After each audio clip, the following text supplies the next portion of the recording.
Ya pemirsa, polemik jual beli lahan Rumah Sakit Sumber Waras Jakarta Barat salah satunya disebabkan karena adanya perbedaan penentuan lokasi, apakah di Jalan Kiai Tapa ataukah di Jalan Tomang Utara, sehingga akan menentukan atau berdampak pada besarnya nilai jual objek pajak. Dan menanggapi hal ini, Rumah Sakit Sumber Waras pun angkat bicara.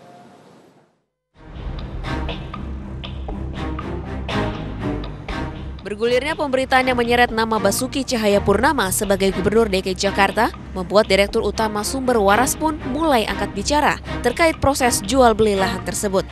Abraham menjelaskan bahwa Ahok sudah mengetahui Sumber Waras memiliki 2 sertifikat namun hanya 1 PBB. Dan dalam PBB tersebut tercantum alamat Sumber Waras berada di Jalan Kiai Tapa sesuai dengan NJOP. Waktu terjadinya penghitungan jual beli ini 14 November 2013, sama sekali kita tidak pernah berhubungan dan tidak tahu juga apa yang terjadi di DKI. Pada waktu terjadinya jual beli ini, itu harga NJOP-nya adalah 12.195.000 dan kita jual kepada PT CKU 15.500.000. Proses negosiasi dilakukan dengan bertemu langsung dengan Gubernur DKI Jakarta. Urusan surat menyurat serta balik nama pun dilakukan oleh pihak Sumber Waras tanpa menggunakan uang Pemprov DKI Jakarta.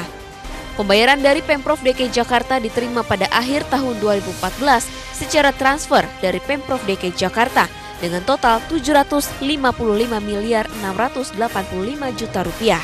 Dari Jakarta, Shirley Pertias, Herdian, MNC Media memberitakan. Gubernur DKI Jakarta Basuki Cahayapurnama mengatakan tidak ada kerugian negara dalam proses pembelian lahan Rumah Sakit Sumber Waras Jakarta Barat.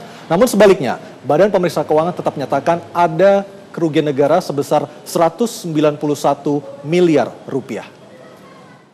Orang jelas BPK-nya ngaco begitu kok. Audit investigasi tidak memerlukan komen institusi. Hari Ashar tak gentar memperjuangkan kredibilitas lembaganya.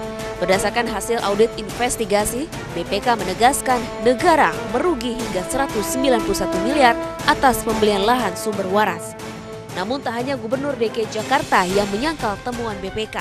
Pihak Sumber Waras pun tak mengakui adanya kerugian negara. Terlebih menurut Sumber Waras, pembelian lahan telah melalui negosiasi. Proses negosiasi itu kita bertemu dengan Ahok hanya 1 kali, selanjutnya diserahkan kepada Dinas Kesehatan. Negosiasi harga saya yang bertemu, berbicara dengan Ibu Din, dengan dia punya staf, itu diputuskanlah harga, akhirnya penawaran kita tidak minta tidak minta bangunan karena nggak disetujui. Jadi bangunan yang 25M kita abaikan, tidak dibayar. Di dalam itu juga kita ada kesepakatan bahwa semua surat menyurat, saya ulangi, semua surat menyurat, balik nama dan sebagainya itu ditanggung oleh Sumber Waras. Berbagai kejanggalan pembelian lahan Sumber Waras pun mencuat. Mulai dari perbedaan nilai jual objek pajak hingga metode pembayaran melalui cek tunai. Kenapa seperti ada pemaksaan?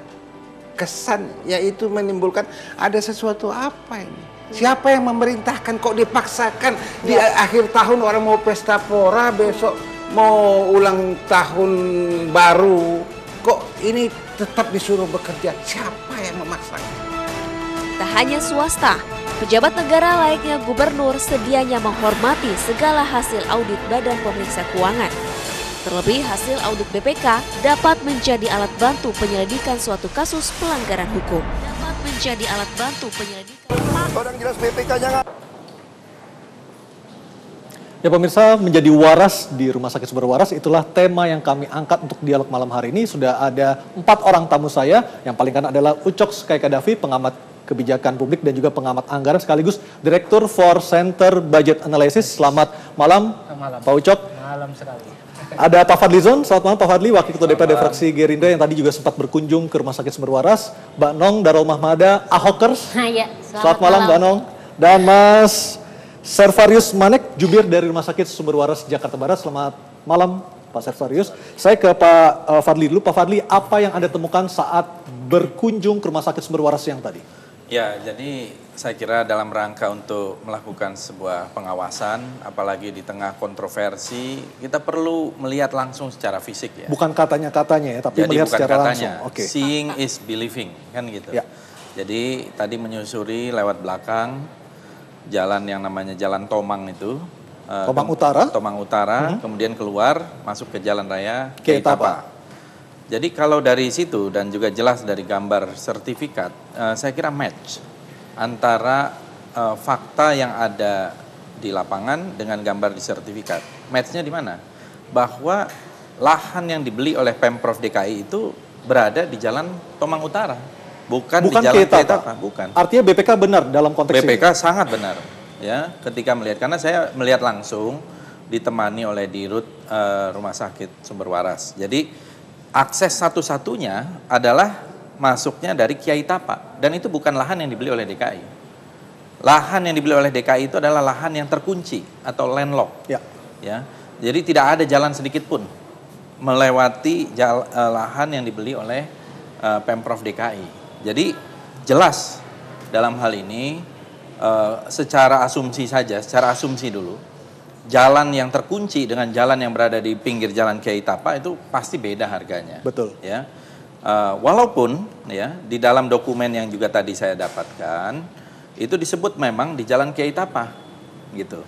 Tetapi kan seharusnya dilihat secara fisik. Orang mau beli rumah itu tahu ini rumahnya ini ada di jalan mana sih? Masa orang beli rumah tidak ngecek? Ya. Apakah saudara Ahok ini sudah pernah datang ke situ dan ngecek langsung? Dan ternyata yang lebih kaget lagi saya, karena bayangan saya di Rumah Sakit Sumber Waras itu lahan yang sudah dibeli itu paling tidak udah siap untuk dipakai. Ternyata memang tidak siap untuk dipakai. Ya, ini kita lihat ya, ini banyak bangunan di atas lahan yang dibeli oleh Pemda DKI Jakarta, masih ada bangunan aktif sehingga masih ada belasan. masih 15. Nah, masih 15 bangunan aktif tadi seperti saya yang lihat Anda sendiri lihat di langsung, layar. dan bukan hanya itu, masih dipakai oleh Rumah Sakit Sumber Waras untuk operasional. Dan katanya, kata Dirut juga tadi mengatakan memang ini sudah ada perjanjian sebelumnya.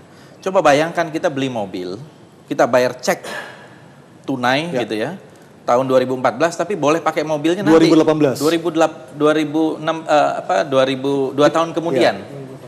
Nah, ini kan dibelinya 2014. Baru bisa dipakai kapan itu saya juga nggak tahu ya. Nah, yang jelas ini 2016 saja tidak bisa dipakai. Ya, ini kita lihat di belakang ini adalah bangunan-bangunan yang sampai sekarang masih digunakan di lahan yang dibeli oleh Pemda DKI Jakarta di atas lahan milik Yayasan Kesehatan Sumber Waras Jakarta Barat. Ini Anda temukan tadi di lapangan, Pak Fadli? Jelas ini saya lihat langsung, dan bahkan patoknya ada berapa tadi? 4 patok itu ya. Jadi jalan masuk itu cuma satu itu tadi. Jalan masuk itu dari Jalan Kiai Tapa yang bukan lahan dari Pemprov DKI. Sama sekali bukan. Jadi ada 2 sertifikat, 2 kepemilikan yang berbeda, dari 2 institusi yang boleh dibilang berbeda ya. Yang satu dari Sin Ming Hui, yang satu dari Yayasan Kesehatan Sumber Waras. Nah, karena dulu awalnya satu. Ya. Yang saya juga heran itu kenapa kok PBB-nya itu satu. Harusnya kan dipecah 2. Harusnya karena ada 2 ini sudah dipecah. Kepemilikan. Dan orang mau beli itu, coba Anda mau beli rumah, kemudian PBB-nya rumah itu dibelah 2. Betul. PBB-nya masih satu. Bagaimana soal pajak-pajaknya dan sebagainya? Harusnya dalam hal ini Pemprov DKI korek untuk melihat PBB-nya diubah dan sebagainya. Jadi ini lahan, belum lagi yang sertifikat hak milik seperti tadi pengakuan dari Dirut Rumah Sakit Sumber Waras, ini juga masih ada dispute antara pengurus yayasan yang lama Pak Wayan Parmin dengan ini, masih ada persoalan-persoalan hukum yang belum selesai. Apa yang Anda katakan tadi Pak Fadli terkonfirmasi dari gambar yang kita bisa lihat di belakang ini adalah yang bagian warna abu-abu gelap ini adalah lahan yang dibeli oleh Pemda DKI Jakarta seharga 755 miliar, sedangkan pintu masuk hanya ada di lokasi yang ada panah berwarna hijau tadi. Dan kalau kita melihat di garis yang putus-putus itu, sebenarnya kalau tembok yang ada di situ dirubuhkan, maka posisi tanah berada di pinggir Jalan Tomang Utara, bukan Kiai Tapa, seperti itu kan? Ini agak pintu masuknya itu di Jalan Kiai Tapa, bukan di Tomang, ya betul. Ya, bukan yang ditunjuk itu. Jadi agak lebih ke kiri. Nah, di situ bukan di situ. Pintu masuknya bukan di situ. Pintu masuknya di Jalan Kiai Tapa. Baik. Ini gambarnya perlu dikoreksi. Baik, Pak Saverius, sebenarnya di Kiai Tapa atau di Tomang Utara? Karena kalau kita tadi Pak Fadli mengatakan beliau mendapatkan fakta-fakta di lapangan, mendapatkan dokumen dari Rumah Sakit Sumber Waras, sebenarnya posisinya adalah di Tomang Utara. Baik. Ini sebenarnya kesempatan yang baik untuk kita memberikan kontra informasi yang produktif, positif Ya, silakan. terhadap pernyataan-pernyataan yang selama ini dilontarkan oleh Pak Fadlizon. Oke, apa yang Anda sampaikan? Apa yang dikatakan oleh Pak Fadli?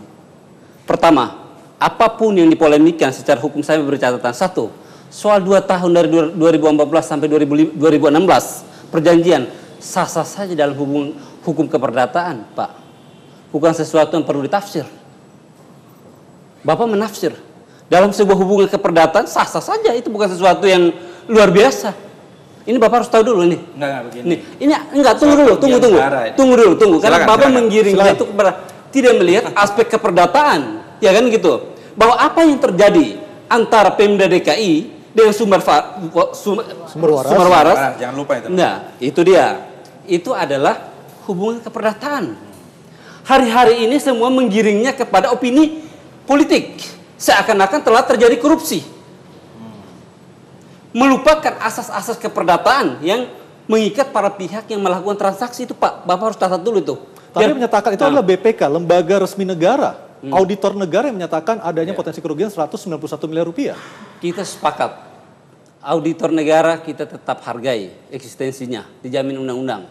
Di hadapan Bapak Fadli sebagai wakil rakyat, termasuk wakil daripada sekelompok masyarakat Sumber Waras, Bapak juga harus memperjuangkan. Polemik ini merugikan masyarakat yang ada di Sumber Waras yang punya visi humanitas.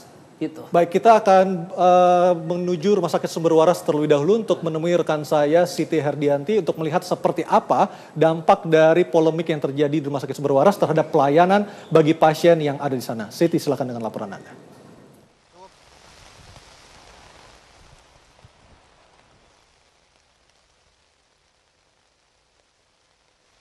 Ya, Aryo dan juga pemirsa, dapat kami informasikan informasi terbaru di Rumah Sakit Sumber Waras Jakarta. Dan memang tempat saya berdiri ini merupakan bagian dari Rumah Sakit Sumber Waras dan bisa dilihat di sebelah samping kiri saya hingga belakang saya merupakan bagian dari Rumah Sakit Sumber Waras yang merupakan dari Jalan Tomang Utara. Sementara untuk muka depan rumah sakit ataupun gerbang utama rumah sakit merupakan bagian dari Jalan Kiai Tapa. Dan memang Rumah Sakit Sumber Waras ini menjadi polemik hingga kini, pasalnya dari pemerintah Provinsi DKI Jakarta sendiri melakukan pembelian lahan ke Yayasan Rumah Sakit Sumber Waras dengan prosedur yang tidak sesuai. Seperti halnya dengan pembelian lahan sumber Rumah Sakit Waras dengan zonasi pembelian lahan yang dianggap salah. Pasalnya perbedaan alamat menentukan pembesaran dari pembayaran NJOP oleh pemerintah Provinsi DKI Jakarta. Dan tadi siang juga memang Wakil Ketua DPR RI yakni Fadlizon mengunjungi atau menyambangi Rumah Sakit Sumber Waras. Fadlizon sendiri ditemani oleh Direktur Utama Rumah Sakit Sumber Waras yakni Abraham Teja Negara untuk mengelilingi Rumah Sakit Sumber Waras sendiri. Dan memang untuk Fadlizon sendiri tujuannya mendatangi Rumah Sakit Sumber Waras yakni untuk sebagai tugas dari seorang legislatif terhadap eksekutif. Selain itu juga Fadlizon ingin mengetahui bagaimana posisi persisnya letak dari Rumah Sakit Sumber Waras sendiri. Dari hasil audit yang dilakukan oleh Badan Pemeriksa Keuangan, memang Rumah Sakit Sumber Waras ini berada di wilayah Tomang Utara. Namun untuk yayasan sendiri menyebutkan bahwa rumah sakit ini berada di kawasan Jalan Kiai Tapa. Ya Aryo, sekian yang dapat kami informasikan dari Rumah Sakit Sumber Waras Jakarta. Kembali ke Anda. Saya melaporkan langsung dari Rumah Sakit Sumber Waras Jakarta Barat. Pak Fadli, silakan ditanggapi tudingan dari pihak Sumber Waras. Sebenarnya saya kira tidak perlu ada tudingan Ya. Karena sudah jelas sekali faktanya seperti itu tadi. Saya mendapat informasi ini langsung dari Dirut Sumber Waras. Saudara Safirius ini kan juru bicara. Saya langsung bicara. Saya hukumnya sekat. Ya. Jangan bilang juru bicara. Juru bicara itu mengesampingkan kompetensi orang, Pak. Bukan. Bapak dengar dulu. Gitu. Sebentar kan. Tunggu. Ini yang benar seperti itu. Yang mana? Gitu. Bukan jubir, saya ini. Enggak, tadi disebutnya jubir. Ah, itu. Banyak yang benar. Iya. Gitu. Silakan Pak Fadli dilanjutkan. Nggak usah emosional, tenang aja. Enggak, itu. Jadi Enggak, selama ini kan baik, statement-statementnya tidak kita dengarkan dulu proporsional. kesempatan dari Pak Yang Fadli mana untuk yang berbicara ya. Jadi Silakan. gini, kalau kita lihat dari lokasi dan kemudian saya langsung tadi berada di lokasi, itu tidak berada di Kiai Kiai Tapa. Tapa. Saya kira kita datang aja ke sana, itu bisa dengan jelas. Kita ini tidak perlu sekolah hukum untuk melihat mana atau arsitektur ya, mana yang berada di lokasi ini, mana yang di sertifikatnya sendiri sudah menunjukkan bahwa ini tidak berada di lokasi. Ini sertifikat saya dapatkan dari Dirut rumah sakit. Ini di belakangnya ada gambar ini. Di sini saja sudah jelas dinyatakan tidak ada berada di Kiai Tapa. Gitu. Jadi ini kan jelas saya kira harus yang namanya BPK itu pasti mempunyai ukuran-ukuran, mempunyai standar ketika dia melakukan satu audit. Ini kan primary state organ. Sebagai primary state organ, chief auditor negara bukan hanya dijamin oleh undang-undang, tapi dijamin oleh konstitusi. Undang-Undang Dasar 1945. Jadi di situ jelas dinyatakan sebagai kerugian negara. Dan selama ini laporan BPK itu selalu menjadi acuan. Apalagi ini permintaan dari KPK. Ya. Jadi sangat sederhana sekali. BPK sudah menyatakan terjadi kerugian negara dengan ada 6 indikator dan banyak lagi pertanyaan-pertanyaan lain. Saya kira itu adalah satu alat bukti yang nyata, yang sangat jelas. Ya. Dan dalam hal ini jelas pembelian itu seperti saya katakan tadi, boleh saja perdata 2 tahun, tapi bagaimana kita melihat uang itu kan uang rakyat. Kalau uang pribadi silakan. Kan? Uang pribadi mau ada perjanjian boleh dipakai 5 tahun lagi. Ini ada standar prosedur. Bagaimana kita membeli mobil, misalnya tadi saya contohkan di 2014, nanti kita pakai di 2016. Pak, saya ini tunggu dulu. Sebentar. Hukum tidak bisa diasumsikan. Baik. Satu lagi. Tidak bisa diasumsikan. Coba bayangkan, 755 miliar ini bukan angka yang kecil. Kalau kita punya uang itu, kita depositokan, ya, itu 1 tahun itu depositonya mungkin 45 miliar, ya, kali 2 tahun 90 miliar. Argo kerugian itu sudah terjadi. Baik. Nanti kita lanjut lagi dan Pak Syafrius saya kasih kesempatan nanti usai pariwara dan pemirsa Talk to Anyus masih kembali dan sesungguhnya saat ini bola pemeriksaan sudah berada di tangan KPK bukan lagi di BPK karena BPK telah menyerahkan hasil audit investigasinya. Talk to Anyus akan segera kembali sesaat lagi.